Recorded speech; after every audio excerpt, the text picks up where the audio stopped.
nous avons l'honneur d'accueillir Monsieur le maire de Montigny-en-Arrouaise, petit village du nord de l'Aisne. Et donc il a créé dans son petit village un réseau citoyen de production et d'autoconsommation d'électricité à l'aide de panneaux photovoltaïques. Donc comment est-ce qu'on fait, combien ça coûte, enfin tout ce qu'il a pu mettre en place, il va vous le raconter. Et déjà, merci beaucoup pour l'invitation. Alors, je ne suis pas venu tout seul, je suis venu avec Françoise. Françoise, c'est la présidente de ce qu'on appelle la PMO, la personne morale organisatrice, qui est le garant de la bonne gestion de la communauté énergétique de Montigny-en-Arrouaise. Vous verrez plusieurs fois apparaître le sigle CMEA, qui veut dire simplement Communauté énergétique Montigny-en-Arrouaise. C'est en Montigny, c'est une consommation collective. Je ne sais pas si parmi vous, des gens ont des panneaux photovoltaïques chez eux, donc vous faites de l'autoconsommation individuelle. Donc vous consommez ce que vous produisez un maximum, c'est-à-dire que l'idée c'est de produire au maximum, d'utiliser au maximum ce que vous produisez, d'en revendre le minimum à EDF. Ou alors vous ne le vendez pas. ou SICA. Ou SICAE, ça existe dans la Somme, c'est ça? C'est un syndicat. Alors ils font à la fois gestionnaire du réseau et fournisseur d'énergie.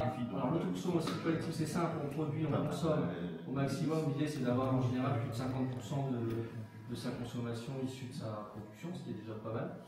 Et nous, on s'est dit, le problème de tout ça, c'est qu'en fait, quand on produit, on ne consomme pas toujours. C'est-à-dire, on n'est pas tous faits de la même façon, on n'a pas tous la même habitude de vie, c'est-à-dire les gens qui sont retraités, peut-être qu'il y a quelques retraités parmi nous, les gens qui sont salariés, les gens qui ont une entreprise et qui consomment dans la journée, puis il y a des gens qui n'en consomment pas beaucoup. Enfin bref, chacun a ses habitudes. Le problème du photovoltaïque, c'est qu'il est difficilement stockable.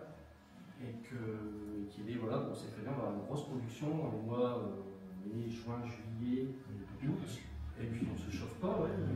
Encore qu'on y reviendra, parce que ceux qui vous diront que utiliser l'énergie solaire pour se chauffer, c'est un peu utopique quand même. Hein. C'est pas théoriquement possible. Ouais. Nous on s'est dit, déjà en fait, moi l'idée est venue d'une personne qui avait été démarchée pour mettre des panneaux chez elle, et qui a eu des gros problèmes, finalement, ça ne fonctionnait pas, elle n'était même pas en autoconsommation individuelle, elle n'avait pas de revente ADF, la société avait fait faillite. Et je me suis dit, cette personne, Madame Poivia, il ne faut pas la citer, elle n'habite même pas dans sa maison. Donc même si demain, on arrive à faire en sorte qu'elle utilise l'énergie de ses panneaux, elle ne consomme pas, elle avait laissé sa maison, elle habite maintenant dans un autre village. Et je me suis dit, ça serait bien quand même que cette personne puisse à minima consommer ce qu'elle produit, mais en faire profiter les gens du village, les voisins, et pas EDF, je n'ai rien contre EDF, un autre fournisseur d'énergie. L'idée c'est voilà, on produit de l'énergie là, on la consomme tout de suite à côté. Même si on sait que les électrons, aujourd'hui, voilà, vont au plus proche, si vous êtes à côté d'une centrale nucléaire, même si vous êtes totalement contre l'idée du nucléaire, j'entends, vous avez de fortes chances d'utiliser en grande partie les électrons issus de la centrale nucléaire. Donc nous on a créé ce qu'on appelle une autoconsommation collective. Donc voilà, là c'est les grandes étapes, donc il faut faire des études, j'entends des études de faisabilité, comment ça peut se passer, est-ce que c'est intéressant financièrement. Après il faut le déployer, puis après on a le suivi de l'autoconsommation avec un peu d'argent aussi.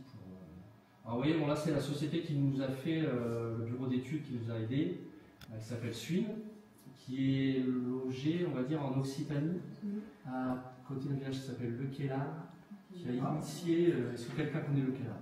Oui, c'est sur le plateau de camp militaire. Donc au Kellar, il y a la même chose que ce qu'on a fait à Montigny-en-Arrouaise, ça existe déjà et ça tourne déjà un petit peu depuis un an ou deux. Il y a plusieurs producteurs et la gendarmerie. Donc là, on est dans un schéma où on a des gens qui... Vous voyez, en fait, voilà, on retrouve tout, on produit de l'énergie, on peut en produire avec une autoconsommation collective. Là, on parle de photovoltaïque, ça peut théoriquement être aussi avec de l'éolien ou autre chose qui produit de l'énergie. On a des gens, alors on a des habitations qui ont des structures du patrimoine, de quoi abriter des panneaux solaires. On a des gens qui vont consommer, on a des voitures qui peuvent, vous voyez, ils ont mis stockage sur les voitures. Parce qu'en fait, vous pouvez acheter des batteries pour stocker l'énergie, mais des batteries dans une voiture électrique, vous en avez déjà. Et on verra après, il y a des véhicules qui font ce qu'on appelle du V to grid, c'est-à-dire qu'ils peuvent emmagasiner de l'énergie et la restituer lorsqu'ils n'en ont pas l'utilité. On a encore des consommateurs qui sont des habitants lambda, des entreprises. Après, à la fin, tout à la fin, il y a le réseau. Bon, c'est déjà un petit peu compliqué, mais ça résume qu'en fait, pour les utilisateurs le fait d'avoir des petits outils logistiques, des boîtiers, pour pouvoir, je vous expliquerai après communiquer entre eux. Mais ça va être, voilà. Là, on va procéder par étapes. Donc, comme je disais tout à l'heure, l'autoconsommation individuelle. On aurait très bien pu, à Montigny, mettre des panneaux sur des bâtiments et utiliser directement l'énergie qui est produite. Ce qu'on fait déjà. Mais par contre, à Montigny, on ne consomme pas beaucoup d'énergie. Il n'y a pas d'école, il y a un secrétariat de mairie qui est ouvert par demi-journée. Il n'y a pas beaucoup de consommation d'énergie. Vous voyez, ils ont mis l'église, mais l'église, ça ne consomme pas d'énergie. Même si vous à l'occasion d'une cérémonie, vous allumez, c'est pas énorme. Donc là, première étape, l'autoconsommation individuelle. Deuxième étape, on se dit qu'on a beaucoup de bâtiments, donc on fait de l'autoconsommation individuelle, mais avec l'autoconsommation collective, on peut envoyer l'énergie qu'on n'utilise pas dans ce bâtiment-là, ici. Vous voyez par exemple l'église. Alors je plaisantais avec l'église, mais les panneaux qu'on a installés sur un bâtiment sont susceptibles d'alimenter l'église. Quand on vient de cérémonie, on allume les lumières de l'église à cette occasion. Et là, nous, on a intégré en plus de ça des bornes de recharge pour véhicules électriques. C'est-à-dire que dans le village, depuis 4 ans, on propose aux utilisateurs de véhicules électriques de se recharger gratuitement. Alors certains diront qu'il n'y a rien de gratuit dans la vie. Donc en effet, ils consommaient de l'énergie. Là, on décide de dire, dans la façon dont on répartit l'électricité, on envoie en priorité l'énergie qui est produite et ce qui n'est pas consommé vers les bornes de recharge pour véhicules électriques. Dans le village, on a 20 véhicules électriques. Donc on a 310 habitants. Forcément, c'est gratuit. Et après, moi, je me suis dit, comme j'avais expliqué lors de la présentation à Lan, que c'est bien les panneaux photovoltaïques. Moi, j'ai les moyens de me faire monter chez moi des panneaux photovoltaïques. Mais ce n'est pas le cas de tout le monde. Il y a des gens qui, déjà, en plus, les prix, vous ne savez jamais trop ce que vous devez payer, c'est le bon prix. Donc il y a des gens qui n'ont pas les moyens. Donc je me suis dit, c'est pareil, ça aussi, c'est dommage. Les gens qui ne peuvent pas en profiter directement. Puis il y a d'autres raisons, il n'y a pas que les moyens. Une toiture qui n'est pas bien orientée, pas de toiture du tout, enfin quelque chose qui n'est pas compatible. Donc associer tout ça avec des gens qui vont juste, vous voyez, consommer. Il y a aussi des producteurs qui vont pouvoir s'associer avec nous, mais il y a aussi des gens qui vont simplement consommer l'énergie. Et là, j'ai appuyé, mais ça n'a pas passé. Si. En jaune. Ah oui, pardon.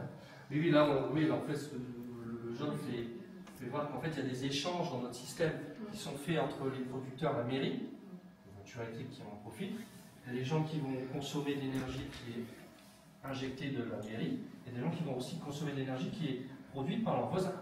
Là, comme cette dame au pavillon, encore une fois, qui peut le faire maintenant avec ses voisins. Donc on a plus que 30 membres maintenant, hein. On est à 48 je crois. Ouais, 9 productions, on en a plus aussi. Ouais, je vais mettre à jour le diaporama. Oui, parce qu'on est 15, c'est ça 15 producteurs. Et alors 20 km, ça veut dire quoi? Ça veut dire que dans ces systèmes-là d'autoconsommation collective, et quand on est en milieu rural, on peut aller jusqu'à 20 km. Simplement, il ne faut pas qu'il y ait plus de 20 km entre deux participants de l'opération, producteurs, consommateurs. Nous, par exemple, on a choisi d'aller un petit peu vers le nord, même pas mal, avec le Bouin-Vermandois, parce qu'on a la pharmacie de Bouin, une pharmacie à Bouin qui a choisi d'intégrer l'opération et qui est au nord. Donc, ce qui veut dire que si on va un peu trop au nord, on ne peut pas aller autant au sud. Là, on annonce 75 kW crête. En général, les installations individuelles communautés, elles sont autour de entre 3 et 6. Ouais, nous on a mis 4,8, donc c'est entre 3 et 6 kW crête. Donc ça vous donne une idée, mais là normalement on a plus de 100 kW crête maintenant. Ouais, la puissance en kWh, c'est celui. La société qui nous aide, la société Swin, alors vous voyez là il y a CMEA, donc ça, je vais peut-être pas commencer par exemple. Je vais rappeler que pour que tout ça fonctionne, il faut qu'il y ait un statut juridique qui s'appelle une PMO et qui est l'association. Donc on a choisi une association, on a créé une association. Donc Françoise est la présidente. Donc il y a comme toute association secrétaire, trésorier et puis des membres. C'est une association 1901, Oui. truc de phase. Et on a donc avec la société Swin des outils, et c'est ça quasiment le plus important. On va aller mettre chez les gens qui participent à l'opération des petits boîtiers dans les compteurs Linky. C'est dommage, elle n'est pas avec moi. On intègre, il y a la place, c'est prévu pour. Et d'autres boîtiers qu'on donne à ceux qui produisent, pour qu'en permanence on ait des données de ce style-là. Oui, exactement. Alors là, cette donnée-là, c'est un résumé, mais celle-ci, elle est plus précise. Vous voyez, en permanence, toutes les 30 secondes, vous voyez qu'ici, on a. Alors ça, c'est votre. Si vous êtes producteur, vous avez ça, sinon vous ne l'avez pas. Mais vous voyez que la communauté, on voit ce qui est produit, ce qui est consommé et du coup ce qui reste. Alors je ne vais pas vous demander de faire le calcul, mais en gros, là, vous avez la différence ici. Parce que là c'est un exemple parce qu'on produit plus que ce qu'on consomme à l'instant T. Donc il y a de l'énergie disponible. Donc les gens, ils ont ça sur leur smartphone, aussi sur leur ordi s'ils le veulent. Et ils peuvent se dire, bah, attendez, là il y a 2400 watts disponibles, là j'adapte ma consommation. Là il y a de l'énergie disponible. Donc je vais mettre une lessive, je vais cuisiner là plutôt qu'à un autre moment parce qu'il y a de l'énergie disponible. Alors l'intérêt pour les gens, l'énergie disponible de la commune, parce que nous on a obtenu des financements de la région, on a eu 80% de financement. Donc on a décidé de donner l'énergie disponible de la commune aux habitants, aux membres de la... Donc là, quand ils ont de l'énergie disponible, ils savent qu'en grande partie, elle est gratuite. Et que, accessoirement, le reste, c'est l'énergie qu'ils vont racheter à leurs voisins. Et on propose de l'acheter, nous, on est à 10 centimes du kilowatt. Est-ce que vous savez combien vous payez votre électricité? 10 centimes. 20. 20. Oui, je suis pas on est plus autour de 20-25. Voilà, on nous a annoncé que ça baissait un peu, mais ça va augmenter de 35%. Donc, forcément. Après, il y a les taxes. Il y a des taxes qui sont fixes, qui ne sont pas vraiment des taxes, comme là, vous utilisez le réseau, vous payez. Et après, il y a des taxes qui sont calculées sur ce que vous consommez. Du coup, quand vous ne consommez pas, si c'est de la TVA, par exemple, c'est bien sur le kilowatt consommé, vous ne payez pas la TVA, forcément. Alors, on estime que le fait d'utiliser une application, et simplement l'application, et en permanence de savoir ce qu'on produit, ce qu'on consomme, ce qui est disponible, ça fait baisser de 11% la consommation. Ça, c'est une étude.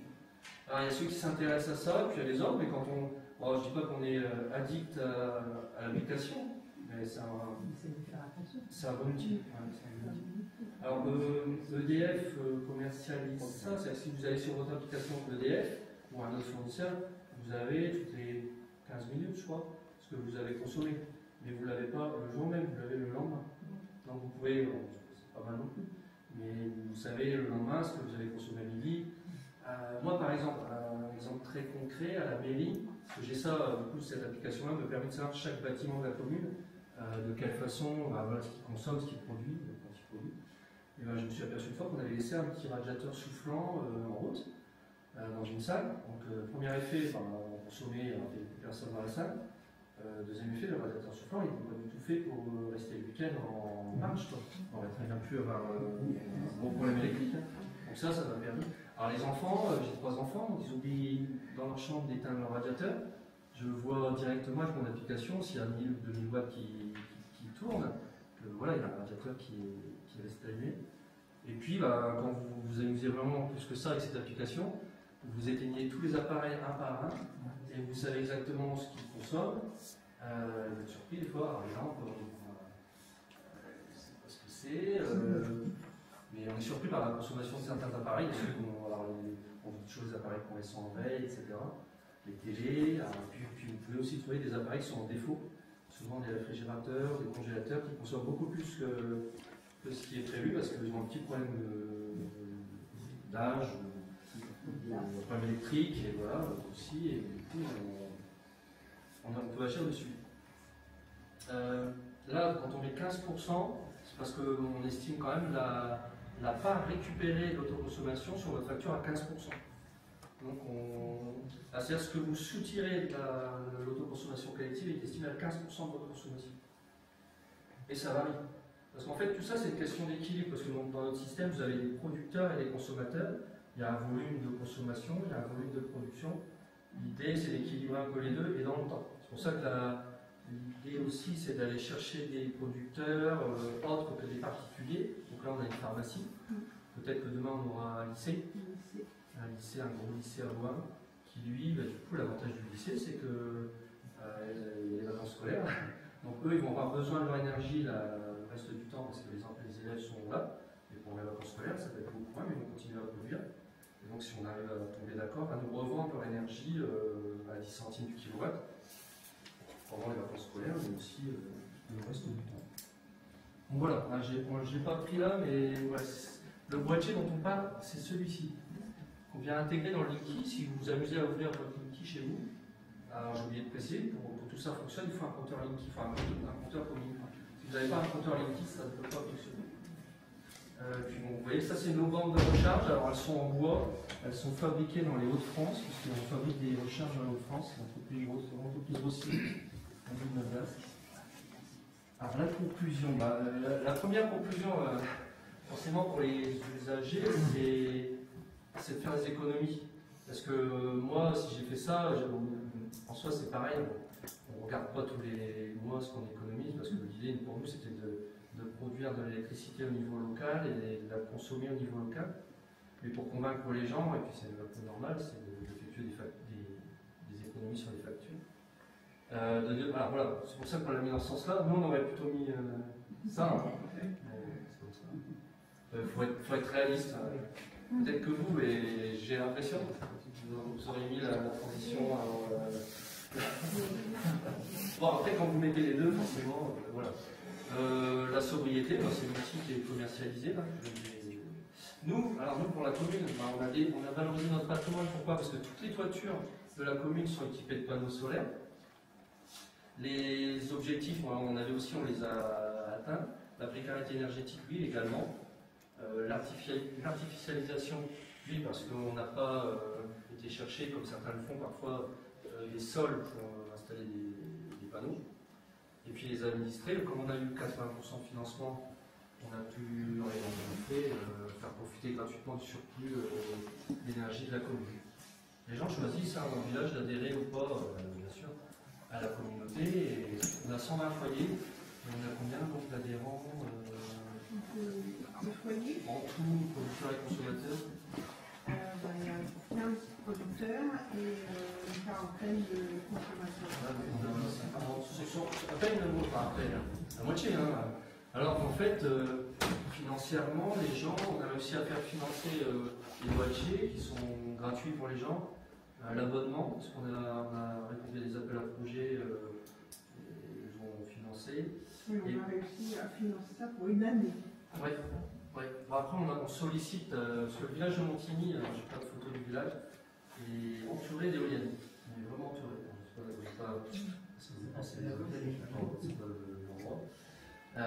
Mais du coup, qui ne sont pas sur notre village, on n'a aucune retombée financière, donc on les a sollicités, essentiellement 3 sociétés. On a créé ça, on a besoin parfois d'un peu d'argent pour payer les boîtiers, parce qu'ils sont quand même payants. Et ils nous donnent de l'argent tous les ans, quelques milliers d'euros. Ça nous permet de proposer aux habitants du village tout ça gratuitement. Là, on va faire une assemblée générale à la fin du mois de février. On va demander simplement une adhésion de 10 euros à l'année. Pour la CG. J'ai oublié quelque chose?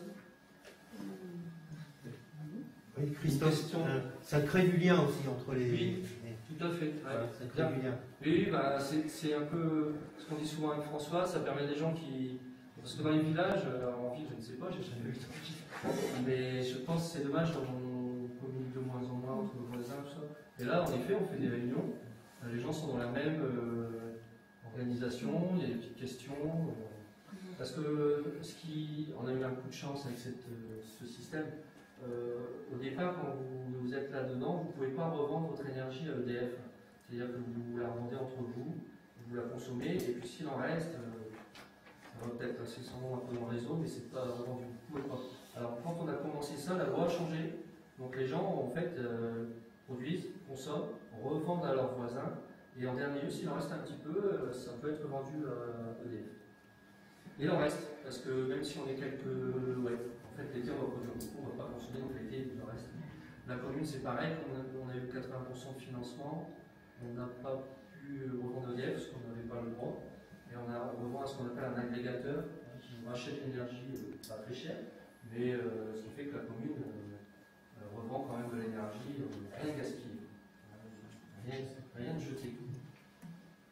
Alors comment vous faites pour que les gens qui produisent, et donc vous dites qu'ils revendent à leurs voisins, mais ça peut être le voisin de là ou le voisin de là-bas, comment ça se distingue? Alors c'est la société Swin, en fait on lui dit la façon dont on veut répartir tout ça. On a dit la mairie produit, le premier destinataire c'est les bandes de recharge, et après toutes les 30 secondes, il y a ce qu'on appelle des algorithmes qui font que l'énergie est répartie de façon uniforme entre ceux qui en demandent besoin. Ouais. Et on envoie, je vais essayer de vous l'ouvrir, c'est un tableau Excel, on envoie tous les mois, c'est automatique, à chaque membre de la communauté, une répartition des électrons, de l'énergie, des kilowatts qui font partie de la communauté. Alors c'est pas matériel, c'est un câble qui part chez les gens, tout ça. En fait, tout ça c'est renvoyé dans le réseau, mais c'est compté. C'est compté très régulièrement. Donc il y a un comptage qui est fait, et puis voilà. Donc là, c'est nominatif, hein, c'est au niveau de protection des données, on n'est pas très bien. Non, de toute façon. Hein. Ouais, ça. De toute façon, numéro. Ouais, j'ai essayé de. Ouais, quand on n'arrive pas à le faire. Non, non, mais bon.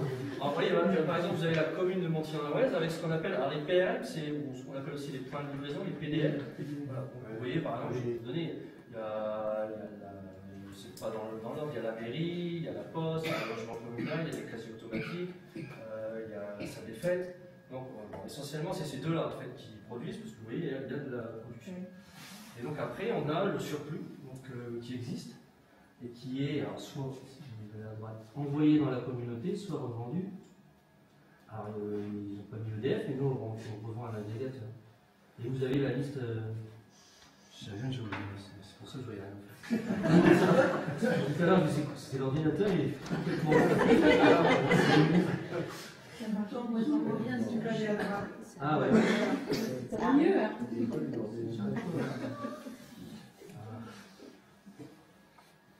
Ah, ça c'est mieux ça. Vous voyez, ça c'est. Voilà. Donc ça devait être le mois d'août. 1er août au 31 août. Donc on avait la production de l'autoconsommation et le surplus. Et on avait la consommation soutirée. Alors là, il y a toutes les personnes. Mais chez vous, vous recevez 2 camemberts comme ça, qui vous disent clairement ce que vous avez soutiré de l'autoconsommation. Et nous, en mairie, on sait si vous avez pris 20 kW, de où ils viennent, parce qu'il n'y a pas forcément un. Ouais, vous avez. Je suis là, moi. Hop. Descendre. Mais j'ai le détail exact. C'est en haut, c'est en haut. Ah, pardon. C'est mieux quand on l'a. C'est Ah, toi, monsieur, là. en haut. Alors, j'ai lancé. Voilà, la production ici, la consommation. Alors, c'est marrant parce que quand on voit production et consommation, on n'a pas toujours la même. On produit, on consomme, mais on ne produit pas quand on consomme, on ne consomme pas quand on produit. Donc, tout ça, l'autoconsommation collective, ça vient lisser tout ça. C'est comme chaque personne produit et consomme, à un moment donné, ça se répartit. Bon, le tableau est peut-être un peu complexe. Là, vous avez tous les gens avec leur PRM, parce qu'ils ont signé une. Vous avez le total par acheteur. Alors, prix de vente, il suffit qu'on le mette, nous on a choisi 10 centimes. Donc, on fournit pour une personne le détail. Elle ne va pas savoir à qui elle a acheté l'énergie. Et une fois par an, l'association va établir une facture de. Alors, c'est pas encore On ne l'a pas fait encore. Non, on va le faire pour la première fois au mois d'août. On dira aux gens, vous avez consommé tant d'énergie de la commune, ça c'est gratuit. Ça vous donne une idée du montant que vous allez économiser, il suffit de multiplier plus ou moins par le kilowatt. Et puis vous devez tant à l'association, une bêtise, 80 €. Et nous, l'association, on va verser cette somme respectivement à chaque producteur de Alors, les producteurs, ouais. Producteurs particuliers. Ouais, particulier. La mairie ne revend pas son énergie, elle la donne. Vous avez une question? Oui, j'ai plusieurs questions. Je suis désolée, je suis arrivée en retard. Donc peut-être qu'il y avait une réponse au début. Ah, c'est Du coup, vous avez commencé quand, là, votre projet? On a commencé en décembre 2023. Commencer, vous voulez dire commencer? Alors, peut-être pas réfléchir, parce que là, on peut peut-être bénéficier de la réflexion que vous avez Ah, eue, oui, mais le début des travaux, depuis quand vous avez commencé? C'est quand même un projet qui date d'au moins 4 ans D'accord. et qui met 2-3 ans avant de voir le jour vraiment. D'accord. Après, il faut vous trouver je ne sais pas dans quel modèle vous pouvez vous situer. Non, parce que moi, je suis conseillère municipale dans une commune de 220 habitants environ, enfin, on attend le dernier recensement. Donc en milieu rural, pareil. Donc, je fais partie de la commission sécurité environnement. Donc c'est pour ça que je viens, ça m'intéresse beaucoup. Et donc j'ai d'autres questions. Oui, allez-y, je suis là pour ça. Nous, on se trouve déjà très limité, et je dirais pas en conflit, mais enfin, presque, avec l'ABF, parce que, alors je ne sais pas du tout, parce que je suis arrivée en retard, donc je ne sais pas du tout Non, je si ne vais pas parler. si vous êtes Je ne vais pas parler parce qu'on n'a classé. pas de. Parce que voilà, nous on a le village, il y a l'église est classée, donc on a presque tout le village qui est classé. Donc ça et l'ABF refuse de façon quasi systématique l'installation des panneaux chez les particuliers, parce que déjà plusieurs particuliers qui ont voulu se lancer dans un projet individuel. C'est quel village? Saconin-et-Breuil, c'est à côté de, pas très loin d'ici. Enfin, voilà. La loi quand même de développement des énergies renouvelables est quand même impose aux bâtiments en France. C'est pour ça que j'ai besoin de vous là. Non, moi ils étaient présents à. Non, est-ce qu'ils étaient présents à. Non, les bâtiments de France. Non. Je suis allé faire un journal où ils étaient présents et j'étais assez surpris. En fait, c'est cas par cas. Et j'ai même envie de dire, ça dépend de la personne du bâtiment de France qui suit le dossier. On m'a dit en plaisantant, par exemple, monsieur Gosse. Est-ce que vous, du coup, dans votre village, excusez-moi. Aucun souci avec les bâtiments de France. Vous avez des zones classées ou pas du tout? Non. Rien n'est classé dans votre village. D'accord. Voilà, c'était ma première question. Donc ça... Je voulais juste rebondir sur votre question. Je Oui. voulais juste rebondir sur votre question. Je suis monsieur Bourgeois, je suis le maire de la commune d'Assy. Et il y a monsieur Pierre-Jean Verzelaine, le sénateur, qui porte un projet justement pour dire que sur le renouvelable avec l'ABF, qu'il faut suivre aussi, vivre avec son temps. Et donc il y a un projet de loi qui a été déposé dans ce sens-là, pour pouvoir permettre l'installation de panneaux photovoltaïques, surtout sur les clôtures, pas concernant au niveau agricole ou sur les terres, mais il y a un travail qui est fait en ce moment dessus. Je sais. Je ne sais pas si vous connaissez Los Angeles. Tout le monde connaît Los Angeles. Il y a des panneaux sur l'église. Je ne sais pas, forcément ils vont être placés, mais voilà, il n'y a pas de limite, même c'est pas de limite morale, mais pourquoi pas quoi. Aujourd'hui, aujourd'hui, il faut valoriser les bâtiments qui sont électriques. En plus, ça aurait envie de bien. Mais les bâtiments en France, ça a presque donc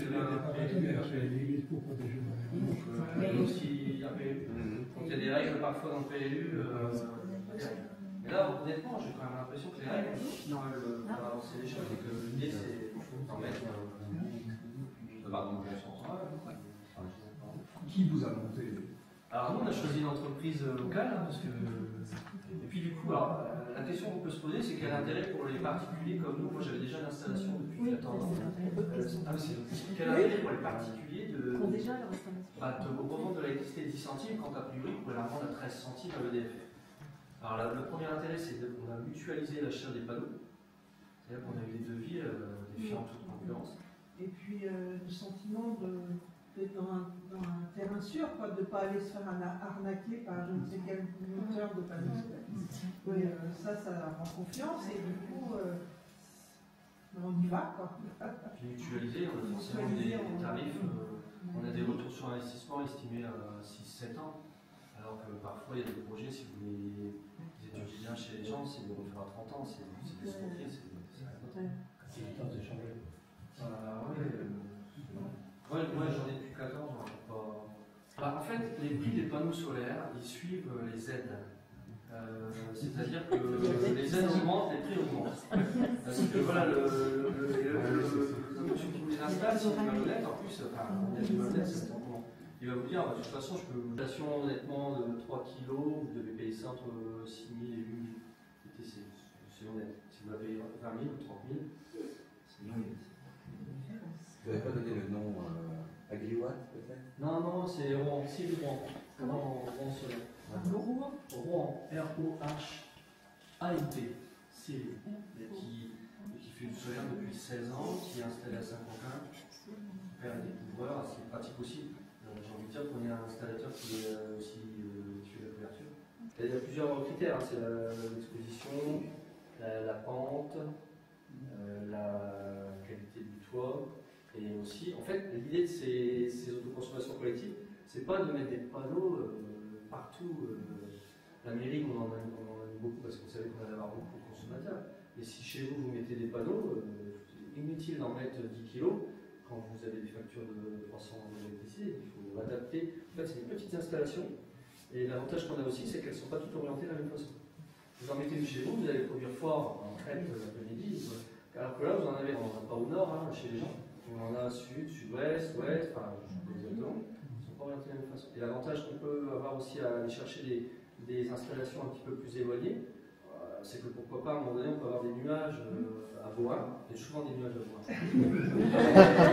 Et puis du soleil à Montigny-en-Arrouaise, inversement. Et là, on verra que. Parce que moi, sur mon téléphone. Est-ce que vous avez du réseau à. Non. Si on le voit sur mon téléphone, j'ai deux applications. J'ai celle qui est.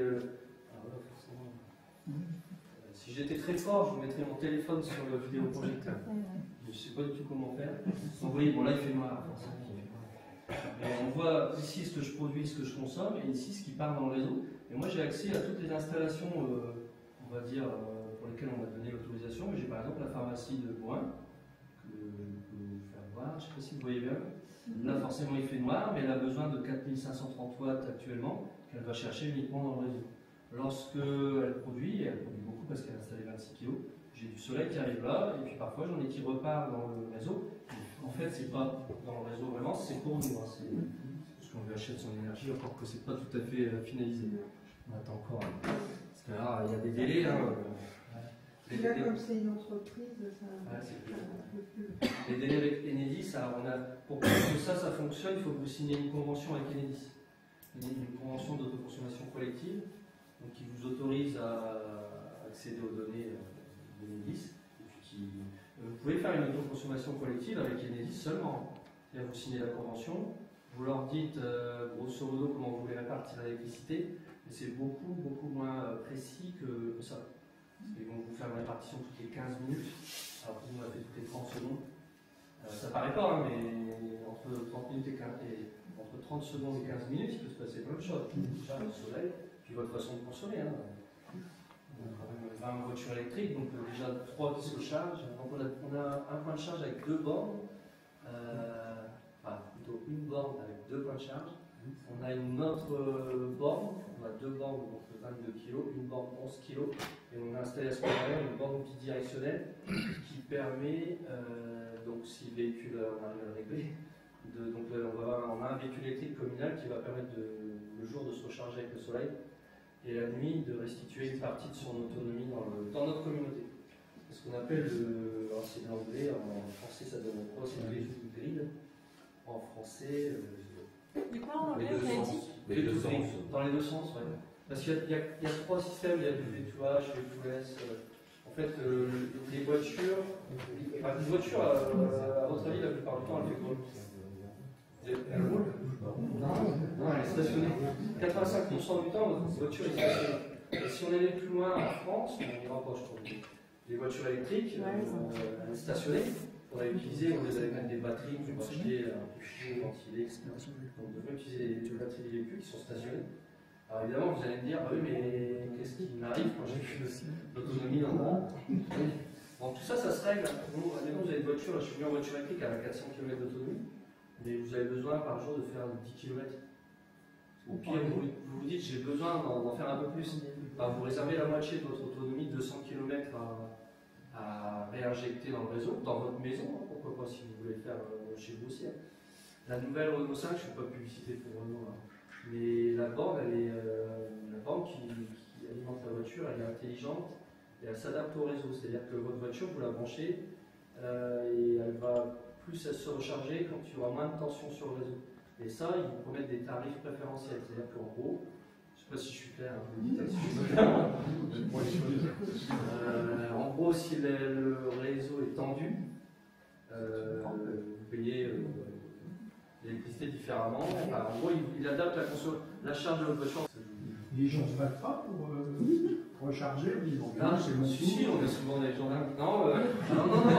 c'est vrai que du coup, ça fait. Alors, avec 20 voitures, en fait, on a une application, donc les gens vont aller mettre leur voiture et puis ils vont dire voilà, vous aurez en charge jusqu'à telle heure, c'est là qu'on va vraiment voir s'il y a du réseau. Et puis, comme ça recharge quand même assez vite, c'est l'histoire de 1 heure, 1 heure et demie, 2 heures. Donc, bon, le dimanche, c'est toujours un peu. Le dimanche, de 8h à 23h, il y a des voitures qui se rechargent. Alors au début, c'est vrai que c'est un coût quand même pour la commune, hein, mais quand vous vous alimentez avec les panneaux photovoltaïques qui ont été financés à 80%, et que, alors j'ai pas des chiffres exacts, mais à peu près il y a 40% de la consommation des banques qui vient du solaire financé par ça peut. C'est raisonnable. C'est raisonnable. Oui, mais ce qui prouve bien que l'électrique, même si on pense ce qu'on veut du véhicule électrique, hein, mais le fait de mettre des bornes de recharge faciles d'accès, gratuites, ça facilite grandement l'adhésion. Je ne sais plus faire voir. Vous avez dit c'était quelle société pour les bornes de recharge? J'ai pas entendu. Alors c'est Rossini Énergie. Le fondateur est italien. Mais la société, elle est basée à Villeneuve d'Ascq, et comme je vous faisais voir sur la photo, commercialise des bornes en bois, à part l'électronique. Vous voyez, en fait, on a une application comme ça. Vous voyez, il y a 29 membres. Et puis, vous voyez, par exemple, Spring est en charge jusqu'à 17h, donc les gens se positionnent comme ça. Vous aurez en charge jusqu'à 18h30. Alors voilà, on a toutes les voitures, on a des Fiat 500, des OV, des Spring, des C3. Mégane, Vous avez dit que des prises type 2, pourquoi vous n'avez pas mis une prise pour les trottinettes et les vélos? Alors on a ça aussi. En fait, pour avoir ces bornes-là, si vous voulez les faire financer par ce qu'on appelle Advenir, c'est un financement national. De la pub. Vous devez, le cahier des charges demande à ce que vous mettiez une prise domestique pour que les vélos électriques et les trottinettes se rechargent. Donc on a les prises pour les véhicules électriques et on a une prise domestique. Bon, on peut l'utiliser parce que gros, personne ne sait qu'elle existe. Mais non, elle est là. Non, c'est vrai, ils peuvent se retrouver. Et donc on a eu 60% de financement sur ça. Ce qui existe peut-être plus maintenant, je suis plus trop au courant des financements à venir, c'est vrai. Elle nous a pas coûté très cher, hein, cette borne-là, elle nous a coûté 4 000 €, je crois. C'est pas cher. C'est relativement cher parce qu'il y a plein de disjoncteurs. Là, elles ont tout un. Elles sont connectées, hein, c'est-à-dire que la société n'intervient jamais souci à la distance. Et en 4 ans, on a eu une intervention en 4 ans. Et la maintenance est assurée par les mêmes sociétés éoliennes qui nous financent notre communauté. C'est-à-dire qu'on a une surtout qui paye la maintenance annuelle des banques, donc on ne paye pas la maintenance. Et comment vous avez financé à 80%? Alors, il y a 50% de programme, ce qu'on appelle le programme REF 3, la subvention s'appelle Fratri, et 30% de DETR. Attention, le souci, c'est voilà, on a fait ça peut-être au bon moment. Donc ça, c'est les financements régionaux, c'est ça? Fratri, ouais, REF 3, ouais. C'est du DETR. Ouais, ça va être de l'ADEME. DETR, c'est la dotation d'équipe. L'État. Une subvention d'État gérée par le préfet. C'est l'État de France. Il faut toujours être bien avec le préfet ou le sous-préfet. Donc quand il vient dans votre village, il faut l'appeler. Quand il vient. Bon, moi, j'ai jamais eu, donc ça va pas bien. Non, mais après, le projet au niveau de la région, c'est vrai que quand on l'a présenté comme ça, en disant ce qu'on faisait, alors il y a encore un nombre de petits trucs qu'on voudrait faire, mais on allait donner de l'énergie aux habitants au moment où voilà, on entendait vraiment parler d'explosion des coûts d'énergie. Ça a fait mouche, hein, la région a revenu plusieurs fois, donc on est invité, comme ici, à présenter le projet. On était à Paris, Lille, Amiens. Puis il y a des communes qui viennent régulièrement sur place visiter. On en fait une 11 février avec un syndicat d'énergie du Nord. Alors le syndicat d'énergie de l'Aisne, du Sénat, on recrutait des personnes que vous avez peut-être rencontrées, qui déploient du CEDAROC et qui sont en phase de déploiement de ce genre de projet. Donc ils sont venus dans notre village il y a 1 an. Et donc ouais, ils sont venus, M. Carton, tout ça, ils sont venus. Et Raphaël Carton, et bon, c'est pas pour nous vanter, mais ils ont clairement dit ce qu'on avait fait nous, c'était ce que eux souhaitent faire à l'avenir. Qu'est-ce qui peut limiter en fait l'adhésion de tous les habitants au système? Pourquoi tous ils n'ont rien, puisqu'il n'y a pas d'installation particulière, on n'est pas obligé de mettre des panneaux. Non. Donc il n'y a que des avantages. François, Ils viennent dans la tête des gens. C'est nouveau, donc ils sont tous un peu créatifs. Et c'est au fur et à mesure, c'est un peu, ah ouais, moi je l'ai fait, ceci, cela, donc ça grossit petit à petit comme ça. Mais c'est sûr qu'au démarrage, il faut des volontaires qui se lancent un peu dans l'aventure, parce que quand on a démarré ça, on partait un peu dans l'aventure, on ne savait pas si ça allait être rentable, si ce... Et puis ça doit aider que ce soit la mairie qui prend aussi le... Oui, aussi, ça rassure. Et qu'on soit nombreux, ça aide aussi. Ouais. Mais c'est vrai que là, on en est à une quarantaine de consommateurs, et on démarre seulement. Je ne sais pas si... On a augmenté nos producteurs, donc il faut espérer qu'on ait suffisamment de production pour pouvoir fournir un peu tout le monde. Ah, là, l'idée, c'est par exemple de contacter le Creuset. On ne peut pas parler, c'est une surprise. Parce que le Creuset, ils veulent mettre des panneaux sur leur toit. Ah, oui. Le Creuset, tout le monde. Oui, ça fait 20 ans. Donc c'est un périmètre. Et l'idée, c'est de dire, pourquoi pas consommer, mais vous avez un surplus, vous pouvez vendre un EDF. Après, on peut tout imaginer, s'ils veulent faire un projet à eux seuls, ils peuvent imaginer de dire, si nos employés sont dans un périmètre, on choisit de produire de l'énergie et de la revendre à bas prix à nos employés. Moi, c'est des idées que j'aurais, mais après, s'ils ne les ont pas, et vous pouvez, à chacun à votre niveau, vous dire, pourquoi pas, vous êtes un bailleur social, vous dites, j'ai la toiture, je fais des logements sociaux à côté, j'en fais profiter gratuitement, à un prix défiant toute concurrence, les habitants des logements sociaux. L'idéal, c'est quand vous êtes une commune et que vous avez la mairie, une école, un centre social, je sais pas, là, vous pouvez, sans aller chercher des gens dans des habitations particulières, faire profiter de l'énergie comme ça à plusieurs points de livraison. Et aussi, ils ont mis 2 compteurs liquides pour chaque producteur ou un seul? Un seul. Et en entretien, est-ce que... En entretien des panneaux? Oui. Non, pour les producteurs, il y a 2 boîtiers. En fait, le Linky, tout le monde a un Linky. Le boîtier qui est dedans s'appelle il a changé de nom. Un Swinky. Il a encore changé de nom, je ne sais pas comment il s'appelle. Donc le Swinky, lui, permet de réparer, toutes les 30 secondes, de calculer la consommation. Mais un producteur, il a un autre boîtier, mais qui n'est pas forcément au Linky, il est indépendant. Ça s'appelle un Swincom. Lui, il permet aussi de connaître la production de la personne. L'avantage de ces boîtiers, c'est qu'ils sont, la société est la seule à les avoir commercialisés, c'est qu'ils peuvent fonctionner en Wi-Fi, c'est-à-dire si vous avez Internet à proximité, mais ils peuvent aussi fonctionner en réseau téléphonique. C'est-à-dire qu'il y a une carte SIM à l'intérieur. Si vous n'avez pas d'Internet, l'accès à Internet, vous allez aller chercher le réseau le plus porteur. Donc ils utilisent 3 réseaux, je crois que c'est Orange, SFR, je pense qu'ils ont Bouygues. Donc la carte SIM est multi-opérateur, donc le petit boîtier qui est dans votre Linky va toujours fonctionner. D'ailleurs, les gens, si ça ne fonctionne pas, ils peuvent se signaler en disant que on a eu un petit peu au début, ça ne fonctionnait pas, mais là on n'a plus de nouvelles, donc ça fonctionne. Depuis un petit moment, on a changé quelques-uns, c'est une technologie assez innovante. Donc normalement déposer le brevet, ils sont les seuls à pouvoir utiliser ces boîtiers, les commercialisés. Il avait un peu peur d'être copié. Attention, on va se mentir, il y a beaucoup de choses qui viennent de Chine. chantier, voilà. Les panneaux, même si on peut les assembler en France, les cellules viennent essentiellement de Chine. Les onduleurs sont autrichiens. Ah, les onduleurs sont autrichiens, pardon. Ah, c'est Fronus, c'est ça? Ouais. Ah oui, c'est vrai. Oui, hein. Donc vous assurez pour les sinistres, mais vous assurez aussi pour la production. Et ça, c'est l'assurance du constructeur.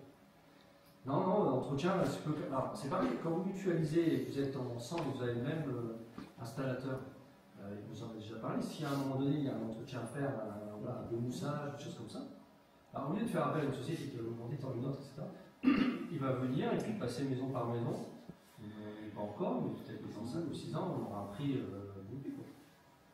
Si on veut se lancer sur ce genre de projet, on commence par quoi? Alors, en fait, il faut évaluer ses besoins. C'est pour ça que le bureau d'études est important. C'est comme je disais, il faut savoir quel modèle on veut porter. Si on est une commune, une association, parce qu'après, il y a des projets citoyens. Alors, on était invité à Amiens, c'était plus les projets citoyens qui peuvent être, c'est différent, je connais moins. Mais une entreprise, un groupement d'habitants, évaluer en fait par le bureau d'études, ça va en gros sur une année, ils vont vous demander un accès à ce qu'on appelle le cours de charge. Et parce qu'en fait, souvent on vous dit, les gens qui vont vous vendre des panneaux vont dire vous consommez tant, des panneaux ça va produire tant, donc hop, bon, ça va pas, vous n'allez pas consommer autant, enfin produire autant que ce que vous allez consommer. Mais les courbes de charge c'est différent parce que les courbes de charge, on va regarder quand vous consommez, le jour, et comment le jour, le midi, l'après-midi, le matin, un petit peu l'été en fin de soirée, quand il reprend la lumière. Et du coup ça, on adapte vraiment ça au type d'installation. Donc selon le modèle, particulier, entreprise, collectivité, association, demander une étude à la société Suite, nous on utilise, avec qui on travaille depuis quelques années, il y en a d'autres, mais c'est eux qui doivent vraiment vous dimensionner le projet. Et après, attention, parce que si vous contactez l'installateur, et n'importe lequel, il va avoir envie de vous vendre des panneaux et de vous en mettre partout. Et un bureau d'études, ça coûte combien? Alors, selon les structures, ouais, ça coûte quelques milliers d'euros. Ouais. Nous, on avait la chance de faire financer l'étude. Dans le financement qu'on a demandé à la région, on a financé le bureau d'études, l'installation des panneaux, l'achat des panneaux, l'installation des panneaux, la borne bidirectionnelle, c'est pour ça qu'on l'a installé. Donc, on a financé tout ça. Si vous arrivez à avoir le financement, ils peuvent vous financer l'étude. De l'ETR peut financer les études, même s'il y a beaucoup de projets. Après, vous pouvez. Nous, l'idée qu'on a maintenant, on contacte les sociétés éoliennes pour qu'ils soient partie prenante de notre communauté et injecter de l'énergie éolienne. Forcément, quand il fait noir, ou l'hiver, quand on n'a pas là en hiver, novembre, décembre, janvier. Voilà, là, on a du vent, mais c'est pas. Non, c'est compliqué.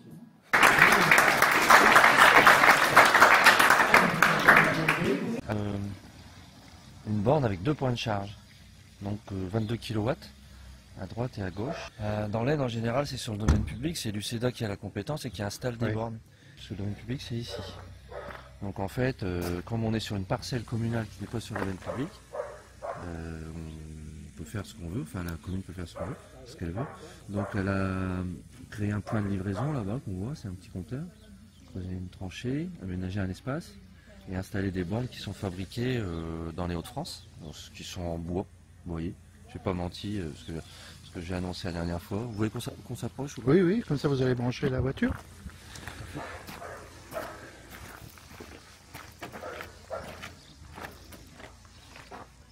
Donc entièrement en bois. Et la maintenance, comme c'est marqué ici, il y a une participation financière de Valeco qui est une société éolienne. Alors c'est pas la société qui a l'éolienne qu'on voit ici, mais c'est une autre. Et qui nous assure la maintenance. C'est-à-dire que tous les ans, la maintenance est prise en charge entièrement financièrement par la société éolienne. Et puis, donc, à l'époque, ils avaient donné une partie. Donc ça, c'était financé à 60%. Donc 60%, c'est le petit parking, la borne, le terrassement. Ah ouais, bon, du coup, on voit plus, c'est bien fait. Parce qu'il y a une tranchée, donc l'air va repousser, ça ne se voit plus. Et là-bas, c'est ce que posait comme question. Vous voyez une petite prise située à gauche du transformateur. Oui. Dans le boîtier qui est là-bas, il y a beaucoup d'électronique. Parce que finalement, les maintenances peuvent se faire à distance, ils interviennent sur les bornes, ils savent exactement ce qui se passe. Donc, il y a une prise pour recharger les vélos électriques, ou trottinettes, ou une prise domestique, sécurisée. Vous voyez qu'on en a profité pour refaire le transformateur aussi. C'est un artiste local qui a habillé le transformateur. Ça a été pris en charge entièrement par Enedis. Enedis a un petit peu d'argent pour habiller les transformateurs. Pour faire de la culture, on pourrait dire. Ouais. Bon, après, c'est plus joli. Hein. Ah, c'est vrai. Et puis en plus, bon, si on avait dû payer, c'est un artiste assez réputé. Si on avait dû payer l'intégralité du... Ouais. Ça coûte 1 500 €. Ah oui. Donc Enedis a payé 1 500 € directement. On n'a pas engagé de frais. C'est bien. Vous voulez que je mette à recharger ma voiture? Si vous voulez bien. C'est pas compliqué. On ouvre la trappe. On va chercher le câble qui est là.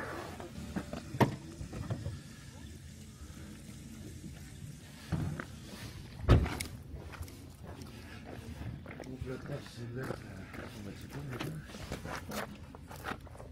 On commence toujours par le véhicule. Bon, ça c'est bloqué. Ça c'est fabrication maison. Voilà. Et puis on entend un petit bruit, un petit sifflement au début. Voilà. C'est léger. Ça dure pas longtemps.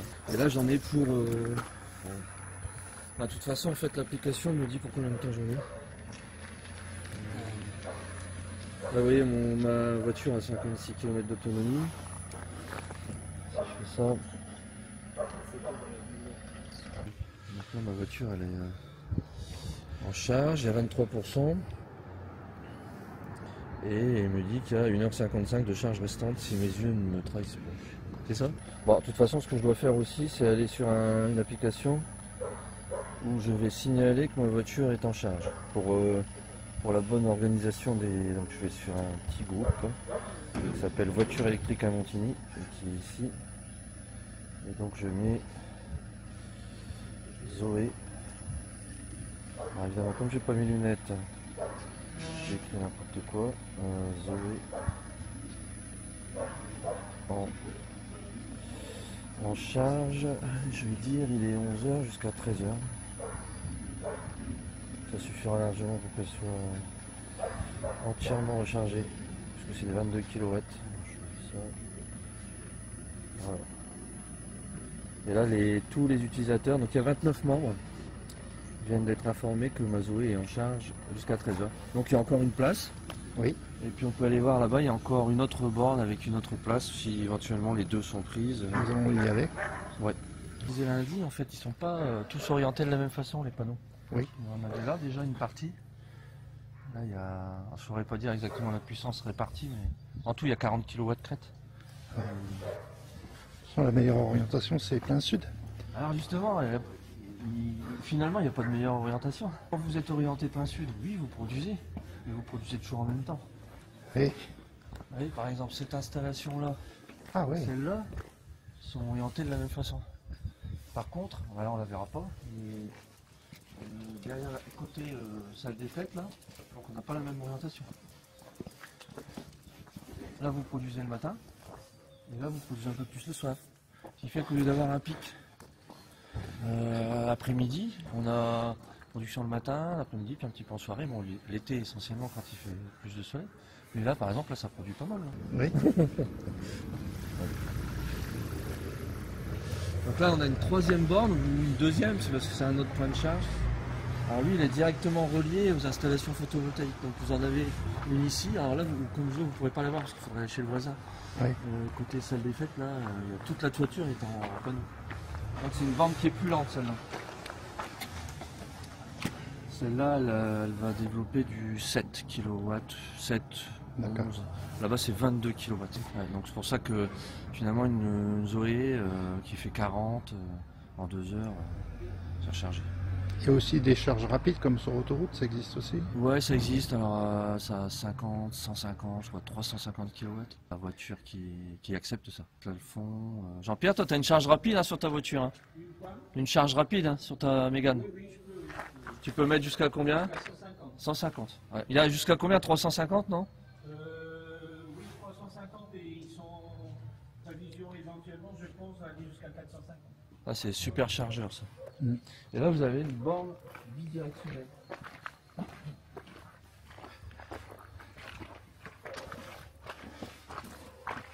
Alors elle est installée, mais elle n'est pas encore paramétrée. Mais donc ça, différemment, enfin contrairement aux autres, le câble est sur la borne.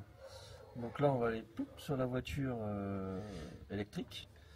On va la recharger la voiture, mais on va pouvoir lui dire aussi à un moment donné, bah faut aller dans l'autre sens. C'est-à-dire qu'il faut aller chercher l'énergie de la batterie de la voiture et l'injecter dans le réseau, dans notre communauté. Ah oui, elle peut faire l'inverse. Ouais, elle fait ce qu'on appelle du V2Grid. D'accord, elle peut amener de l'électricité. Ouais, c'est ça, exactement. Ça sort de stockage. C'est Voilà. ça. Au lieu d'acheter une batterie de stockage qui coûte une fortune, on a une voiture qui sert. On a acheté, on payait 10 000 € il y a 4 ans. Donc cette voiture-là, elle nous sert à emmener les personnes âgées à leurs rendez-vous médicaux, à faire leurs courses, etc. quoi. Donc là, en plus de ça, si elle n'est pas, par exemple, elle n'est pas utilisée là, on pourrait imaginer, bon là on ne l'a pas encore paramétré, aujourd'hui elle va se recharger avec le soleil, et cette nuit on va lui dire d'alimenter les casiers automatiques qui sont là, d'alimenter, pourquoi pas des voitures qui se rechargeraient, en fait c'est une voiture qui va se recharger avec le soleil, et qui va peut-être recharger des voitures la nuit. Forcément il n'y a pas de soleil. Une sorte de mule électrique. C'est ça, ouais. Bon après, voilà, la difficulté c'est de paramétrer ce véhicule-là ou éventuellement d'en acheter un autre. Et puis si on en achète un autre, d'avoir les financements, on pourrait l'acheter, mais pas forcément raisonnable non plus. Non. C'est déjà un véhicule, pas trop exagéré. C'est un véhicule de transport de personnes. Oui, mais celui-là il est plus utilitaire, c'est vrai qu'on pourrait imaginer avoir un autre véhicule en transport, comment on appelle ça, transport partagé. Ça existe, vous savez, comme le système City. Mais j'ai déjà contacté, mais ça. En fait, ce qu'ils veulent, c'est que les gens payent directement, etc. Nous, ce qu'on voudrait, c'est de laisser le libre service. Du coup, c'est difficile à mettre en place. Puis la campagne, moi, j'ai pas renoncé pour l'instant aussi. Et j'ai passé longtemps à appeler des gens comme ça. On en a là, on en a là, on en a là-bas. Il sert aussi à transporter pour la commune. Ah oui, bien sûr, l'employé s'en sert. Pour les techniques. Donc il a tout du matériel électrique aussi, il a une débroussailleuse électrique. Donc par exemple, il met sa débroussailleuse, là il avait un tracteur. Il a la cuve en fait que je cherchais. Il sert dans ses déplacements. D'accord. Puis lui-même, quand il y a 3 services civiques qui emmènent des personnes âgées, mais lui-même, ça fait partie de ses prérogatives quand il est. Donc il y a des périodes un peu plus creuses, il ne peut pas trop travailler parce que les conditions ne permettent pas, les conditions météo. Il ramène aussi les gens. Il y avait un reportage sur TF1 là-dessus aussi.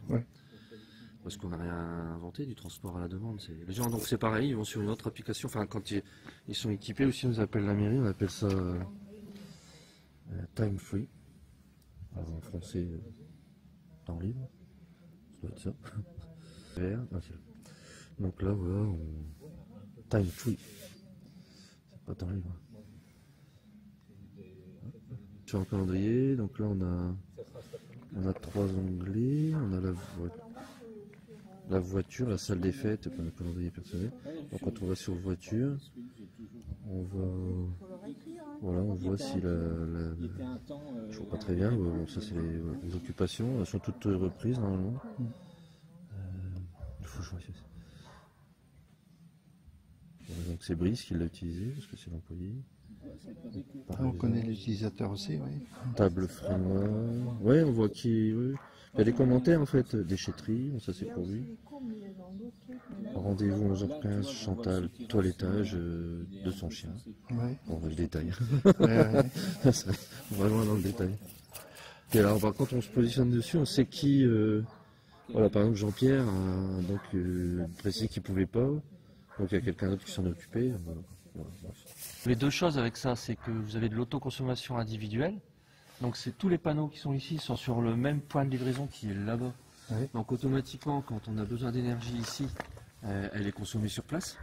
Par exemple, si je branche la voiture électrique là, celle-ci, elle va vraiment s'alimenter directement sur la prise que vous voyez là, avec ce qui est produit actuellement. Et puis je peux voir instantanément ce qui est produit ici. Si je vais dans salle des fêtes, ici. Il faut plutôt que j'aille dans mairie, excusez-moi. Donc,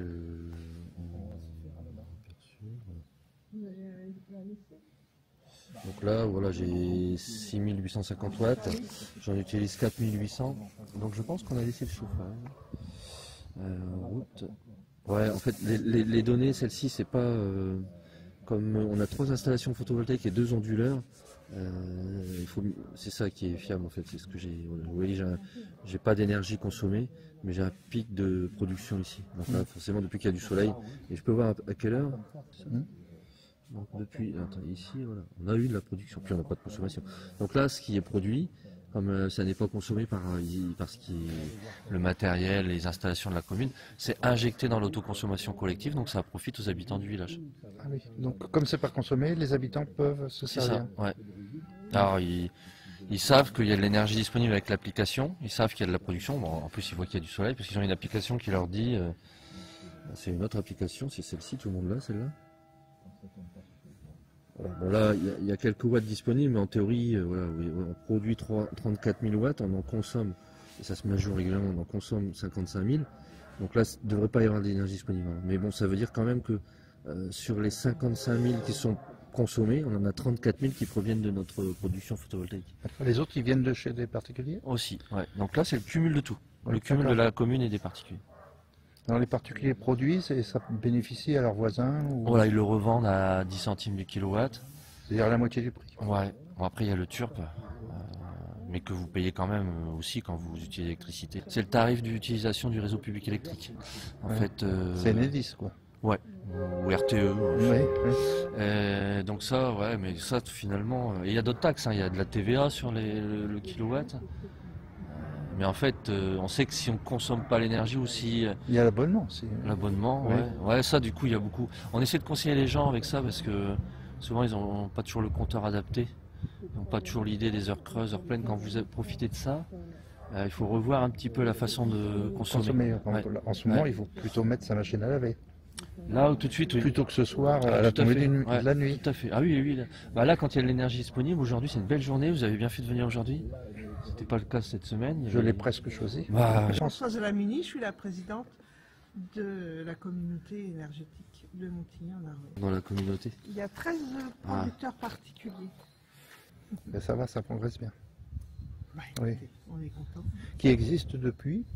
On a commencé en décembre 2022. On a créé l'association en décembre 2022. Ou 23, non? 22. Ouais, donc ça fonctionne vraiment depuis décembre 2023. Un an après.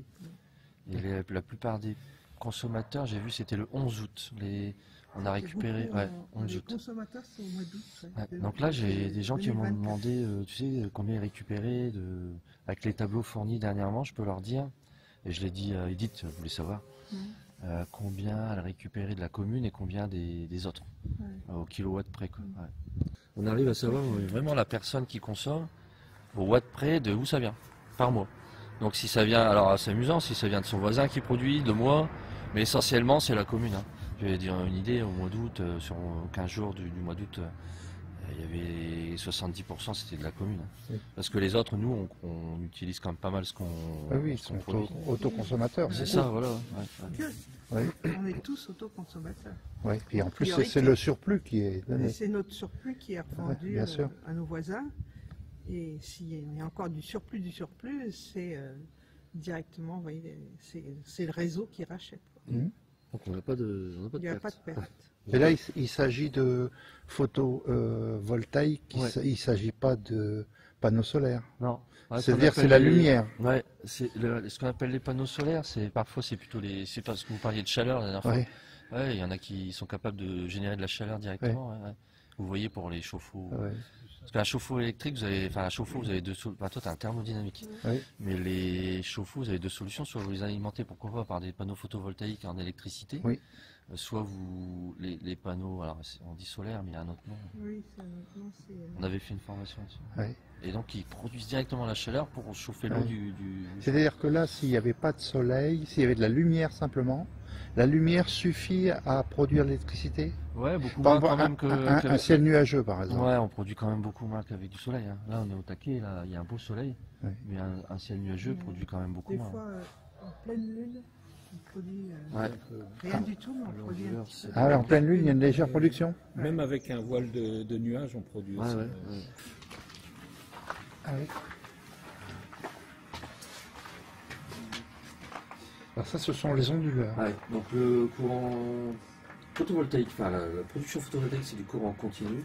Les onduleurs, comme le nom l'indique. Je les transforme en alternance. courant alternatif, bien sûr. Et donc là, il y a tout un système électrique. Et là, on voit la production instantanée des deux. Enfin, il y a 3 toitures ici. Alors, je ne sais plus lesquelles sont regroupées, mais il y en a 2 qui sont regroupées. Alors, je dirais ça doit être la salle des fêtes et la mairie, et ça, les casiers. Je suis pas sûr. Donc la salle des fêtes, si on allume la lumière de la salle des fêtes, c'est uniquement solaire, on pourrait dire. Ah là, oui. Oui. Oui, bien sûr. Et même si on fait une soirée, grâce au véhicule, ça peut être encore solaire. Ça à vérifier, ça dépend ce qu'on fait pendant la soirée. Si on allume 10 fours à raclette, ça va être compliqué, mais ouais, ça peut. Ça me rappelle des souvenirs. Ouais, là, en instantané, il y a 6900 là et 5900 là. Ah oui. Que je retrouve normalement ici. Particulier, il a ça aussi. Ouais, un onduleur, ouais. Là, en fait, notre solution pour avoir des données en temps réel, c'est d'avoir des onduleurs. Sinon, si vous avez des micro-onduleurs, c'est plus difficile parce qu'à chaque panneau, vous avez un onduleur. Ouais. Là, vous avez un onduleur, ça doit être allemand, autrichien, qui nous permet de communiquer avec les. Vous voyez, là, un petit boîtier qui est l'Internet. Là, j'ai du réseau. Ouais, parce qu'il y a une puce dedans. Voilà, il y a un petit boîtier communicant qui permet d'avoir les données à jour toutes les 30 secondes. Donc là, il faudrait qu'on prenne salle des fêtes. Voilà, donc 5000. Regardez. Donc là, je retrouve bien ce que j'ai ici. Et puis là, pour avoir l'autre, c'est plus compliqué parce que. Ici, je retrouve ici quand même 6950. Globalement, tout le monde 36 000, on en consomme 54 000. Bon, là, il met un petit reliquat, mais c'est une petite erreur. Quand il y a quelques milliers de watts, c'est pas encore. Et pour les panneaux, vous avez donc utilisé des entreprises locales? Ouais, on a entre l'entreprise Rouen, Cyril Rouen, à Saint-Quentin, donc qui a installé les panneaux donc, sur 5 toitures communales, puis qui travaille avec un électricien, donc là, puis qui utilise ces onduleurs-là, c'est Fronus. L'habitant de Montigny qui voudrait monter des panneaux, il peut passer par vous pour avoir un prix concurrentiel. Ouais. Et vous voyez, dans la semaine, j'ai reçu une demande de travaux à la mairie, enfin, ce qu'on appelle une DP, une demande préalable. C'est une dame qui veut mettre des panneaux. Bon. Elle a le droit, elle le fait pas, elle a été démarchée. Nous, on a passé un arrêté municipal pour réguler le démarchage, que ce soit pour les panneaux ou pour autre chose. Grosso modo, la personne qui veut démarcher dans le village doit contacter la mairie. Et on doit l'autoriser à le faire. Bon, globalement, ils le font, on les autorise, hein, ils ont le droit de travailler. Et là, elle a été démarchée pour des panneaux solaires, une autre société. Et donc, je vois sa demande préalable. Donc elle ne sait pas quelle puissance, elle ne sait pas si elle a signé un bon de commande, elle ne sait pas combien de temps, enfin, la production. Elle ne savait pas le prix non plus. Mais tu as signé quand même un bon de commande, il faudrait quand même savoir le prix. Regarde, j'ai 12 000 euros. Donc elle a signé pour une installation de 3 kg à 12 000 euros. Là, avec notre installateur, c'est 6 000 euros.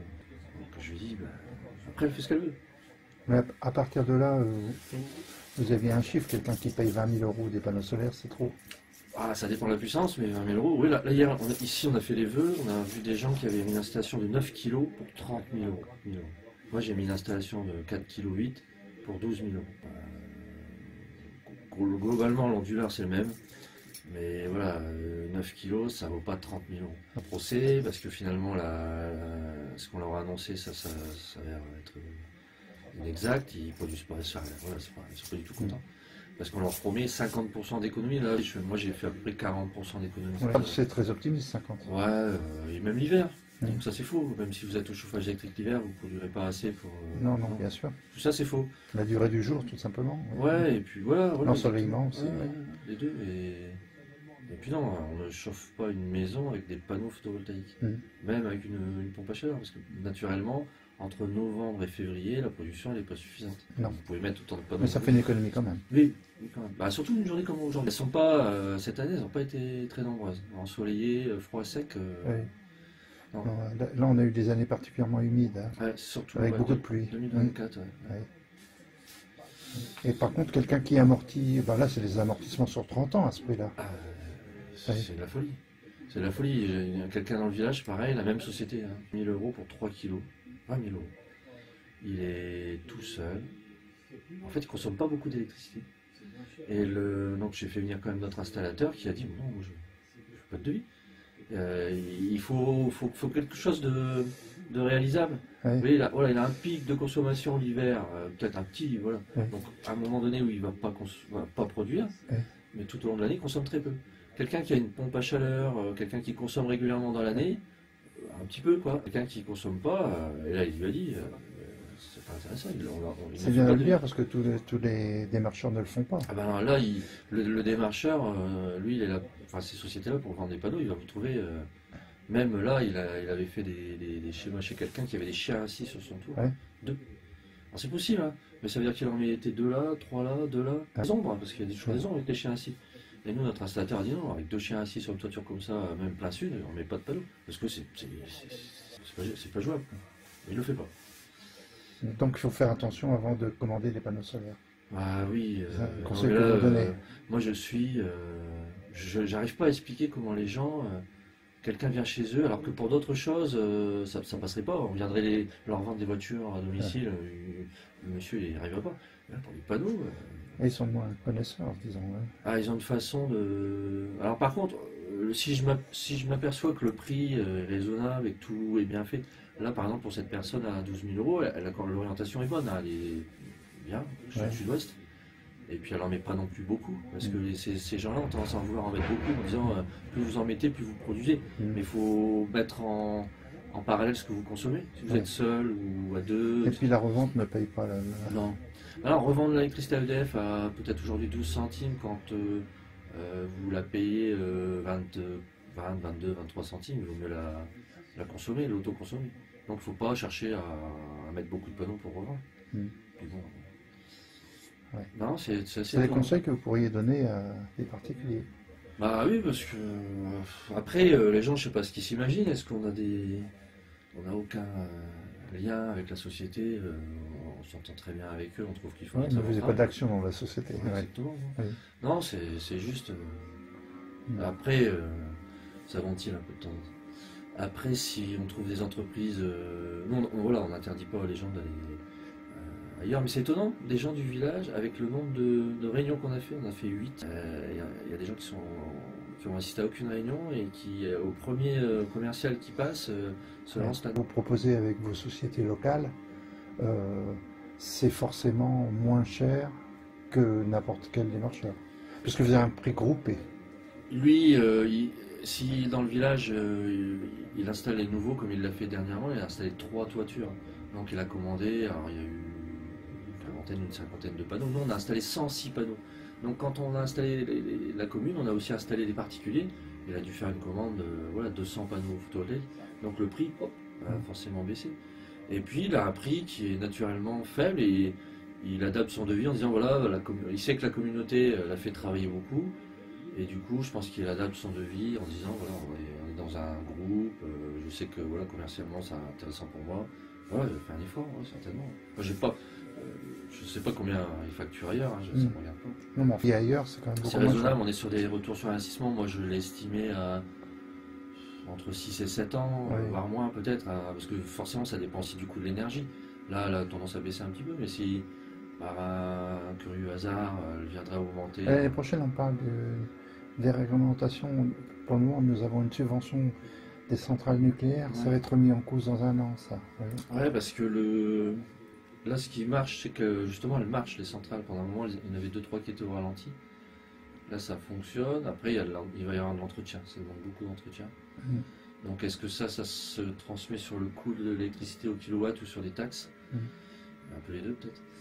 Et puis après, on n'est jamais à l'abri, je ne le souhaite pas, d'un problème dans un pays plus proche. Actuellement, la France revend l'électricité. Oui, tout à fait, on est excédentaire. Il y a aussi l'EPR qui commence à tourner. se nourrissent d'une partie des déchets. Bon, c'est du recyclage. Enfin, la France, elle n'avait pas le nucléaire, on serait quand même Oui, c'est bien sûr. en difficulté. Ça permet aussi un bilan carbone très favorable. Ouais, parce que finalement, c'est décarboné. Mais oui, l'idéal, ça serait qu'à la fois ça soit décarboné, mais que ça ne produise pas de déchets. Et que ça de. Moi, l'idéal, je pense que c'est le mix. Ouais, voilà. Oui, on n'est pas. Je pense qu'on est parce que c'est pas souple, l'éolien, tout ça, c'est fluctuant, c'est pas des énergies constantes. Ouais, tout à fait. On n'a pas du vent tout le temps, on n'a pas du soleil tout le temps. Après, donc il faut une production constante. Un peu d'hydroélectrique, c'est plus compliqué. Ça aussi, il y a une année où il y avait beaucoup d'eau, une année où c'est très sec, il y a 2 ans. Ouais. Donc tout ça c'est fluctuant aussi, de production, et on ne peut pas se permettre de ne pas avoir de centrale nucléaire. Non, bien sûr. Mais nous ici, on sait qu'on produit beaucoup, et on va rencontrer les gens et on fait le point avec eux sur leur façon de consommer. Ouais. On leur rappelle, voilà, comme je vous disais, le chauffe-eau électrique, etc. Enfin, tout un tas de choses avec l'application. C'est assez sympa parce qu'en fait on a du contact avec les gens. Et après il y a ceux qui ont vraiment, ils sont imprégnés de l'application, qui sont vraiment investis, puis il y a les autres qui... Mais je pense aussi que l'avenir c'est surtout comment on va stocker l'électricité, puisque ça, on aura un peu la résolution des pics de production. Ouais, alors le stockage, nous on a pensé plus aux voitures, mais c'est timide en France, hein, le stockage des voitures. Ouais, mais je pense que les batteries peut-être vont arriver à un prix en baisse. Ouais, là sur les installations, je pense qu'ici dans le village il n'y en a pas, mais ces onduleurs-là ils peuvent être hybrides, hein, c'est-à-dire qu'on peut associer un stockage en batterie. Après le stockage, ça sous-entend qu'on dimensionne l'installation un peu plus, en se disant on va produire un peu plus et stocker. Alors que nous, l'idée, c'est de faire des petites installations. Bah oui, vous c'est pour le partage. Le partage et puis l'autoconsommation individuelle. Le stockage, c'est plutôt pour celui qui veut rester vraiment dans l'autoconsommation. Ouais, qui veut être quasiment autonome. Mais pour vous, le stockage, ça peut être intéressant la nuit, enfin, pour l'ensemble aussi, collectif. Aussi, oui, la nuit. Alors les gens me disent, la nuit, qu'est-ce qui tourne? La nuit, il y a toujours les congélateurs, les réfrigérateurs, le chauffe-eau électrique, si on a choisi de continuer à le faire tourner la nuit. Moi, c'est fini. Moi, il tourne entre 10h et 16h. Et... Ouais, il va suivre en fait ma courbe de production aujourd'hui. Hein. Il y a des systèmes même où il suivra strictement la courbe de production. C'est-à-dire qu'on va mettre un tracker sur le chauffe-eau qui va dire moi j'ai besoin de 1000 watts, il y a 1000 watts, je les prends. Bon là, en fait, je suis rentré chez moi hier soir, j'ai mis mon radiateur électrique dans ma chambre. Vous voyez, pouf, là je l'ai arrêté. Et là, à 10h précises, donc mon chauffe-eau se met en route. Alors il fait des petits pics mon chauffe-eau, il est vieux. Mais en gros, vous voyez que j'ai aussi une production solaire. Donc ça va suivre jusqu'à 16h, et à 16h, bon bah j'aurai encore un peu de production solaire, mais mon chauffe-eau va s'arrêter. Donc je fais pas mal d'économies avec ça. Initier le solaire collectif. Ouais, c'est ça, l'autoconsommation collective. Bon, ça existait déjà un peu, mais comme ça, on va dire en associant des habitants du village, en redistribuant l'électricité gratuitement, ouais, ça doit être, c'est reconnu, assez unique, quoi. Ailleurs, on fait payer, on revend, etc. Ici. Bon, on peut dire que c'est un lieu unique où on peut avoir l'électricité, recharger sa voiture gratuitement. Aussi, et on peut avoir l'électricité gratuite parfois. Ouais. Les voitures, ouais, moi j'ai rencontré beaucoup de maires, puis je leur ai présenté les bornes. Hein. Alors ces bornes-là, souvent, ils les installent dans des entreprises, des commerces, mais dans des collectivités comme ça, où on dit aux gens, ben, c'est gratuit, venez vous recharger. Et faire jusqu'à 20 km de distance. C'est ça, ouais. Il ne faut pas qu'il y ait plus de 20 km entre deux participants à l'autoconsommation. C'est pour ça que vous avez déjà la pharmacie de Bohain. C'est ça. Et ensuite, vous aurez le lycée. Ouais, ça c'est en projet, il faut y aller doucement. Ouais. Mais là, j'ai même une commune, donc de Brancourt, où en fait on a fait plusieurs réunions, on leur a présenté et on avait l'assentiment qu'ils voulaient créer la même chose dans leur commune, et en fait ils trouveraient quand même plus confortable d'intégrer notre communauté, comme tout est fait déjà, tout tourne, donc certainement avec des habitants pour l'instant, pas la commune vraiment, mais des habitants du village. Et vous faites partie d'une comité de commune, comité de commune du Pays du Vermandois. Pour le moment, en France, vous êtes le seul ou... Il y a d'autres... Non, il y a ça. Oui, quand on a commencé il y a 2-3 ans, il y avait très très peu de projets, il y en avait une cinquantaine en France. Mais c'est plus une commune avec des entreprises, des entreprises entre elles, un bassin industriel, choses comme ça. En tant que commune rurale, vous êtes une exception. Ouais, je pense, non. On peut dire ça, Françoise? Ouais, non, comme ça, je pense. La manière dont c'est fait, oui. Au milieu rural, c'est plus facile à gérer qu'en ville. Ah oui, bien sûr. En ville, il faut des installations plus complexes, mais moi, je pense que ça peut être possible. Solaire sur les immeubles, c'est. Ouais. Ah, ils peuvent pas aller aussi loin que nous en ville. Ils peuvent pas aller à 20 km. Non, mais c'est un bon. Pour une petite commune, ça peut être très, très, très avantageux. On est content, non? Je veux dire, c'est rentable. Donc vous avez de plus en plus d'habitants qui installent des panneaux solaires? Petit à petit, oui. Oui. On voit d'année en année, ça progresse? Cette année, on en a eu deux supplémentaires, 3 même en 2024. Et au niveau des aides, vous avez eu de la DETR? Nous, à la commune, on a eu surtout du fratrie, du REF 3 fratrie, donc c'est à 50% par la région. Ah oui. Et de la DETR à 30%, ce qui fait 80%. Ah, 80%, ouais. ça. Bah, c'est pour ça que. C'est pas neutre comme subvention. Ah non, mais ça facilite le fait qu'on redistribue l'électricité aux habitants, hein, c'est certain. Facturer, on aurait pu, mais à 80% de financement, les 20% à charge, ils sont compensés par les économies qu'on fait sur notre production, notre consommation propre, quoi. On peut dire qu'avec 80% de subvention et 20% d'investissement de la commune, vous y retrouvez largement. Ah oui, ouais, on peut faire le calcul. Et ce genre de financement, c'est périn ou ça bouge un peu? Là, les financements, je n'avais pas la garantie. Comme notre projet était innovant à l'époque, porteur, et il a été très très bien suivi, quoi. Oui. Maintenant, ça serait plus difficile. Ce serait difficile d'obtenir 80% maintenant? Je pense. Oui. Vous pouvez obtenir de la DETR pour les panneaux, peut-être à 30, 40, 50%, mais Ouais. ça reste à voir. Puis là, il n'y a pas de budget. Donc, Ouais, après, ce serait le problème de la subvention régionale qui serait plus difficile. Ouais, parce que nous, on a été vraiment dans les premiers, on s'est jeté là-dessus. Et puis, Elle existe encore, la fin? Ouais, mais là, ils disent que c'est vraiment pour des projets très innovants. Alors, je sais pas ce qu'ils entendent par très innovants, mais nous, ça s'est très bien passé, hein, la dame de la région, on l'a vu plusieurs fois. Elle nous a aidés parce que là, il y a eu du boulot. Elle nous aime bien, elle voudrait habiter à Montigny. Ouais, elle voudrait habiter ici. Ouais. Ah, ouais, Elle habite à Lille, je crois qu'elle habite à Lille. Hein. Elle dit Par contre, pour les particuliers, arrêtez-moi si je me trompe, mais comme on est en autoconsommation collective, on n'a pas le droit à rien. Si, voilà, plus d'investissement. Ah, on a toujours eu le droit. Ah oui, avec le contrat. Ouais, tu n'avais pas le droit à grand chose de plus. Hein. Mais moi, j'ai toujours pas touché ça. Non, mais personne, on n'en parle rien. De toute façon, on parle des subventions pour le solaire, mais pour les particuliers, est-ce que ça existe vraiment? Ce qui est annoncé quand vous êtes démarché, c'est faux. Hein. Ils vous annoncent des trucs qui n'existent pas. Hein. Mais sinon, les deux aides principales, c'est la prime à l'investissement. Alors aujourd'hui, si je ne me trompe pas, elle est de 300 € par kilowatt crête. Nous, on avait bénéficié à 350 € à la date de raccordement. Et après, le rachat du surplus, le surplus du surplus pour nous, par EDF, là aujourd'hui, on doit être à 12 centimes. Ça change. Hein. Ouais. Ça change, mais ça va toujours vers le bas. Ouais, ça avait augmenté pendant un temps, mais à 13, je pense. Ouais. Les subventions qu'on a eues il y a 15 ans, oui, c'est fini. sont totalement différentes de celles qu'il y a. Bien sûr. On a réalisé une table photovoltaïque avec un panneau. C'est du plug and play. Ça. Ouais, sur laquelle on mettra une batterie en dessous.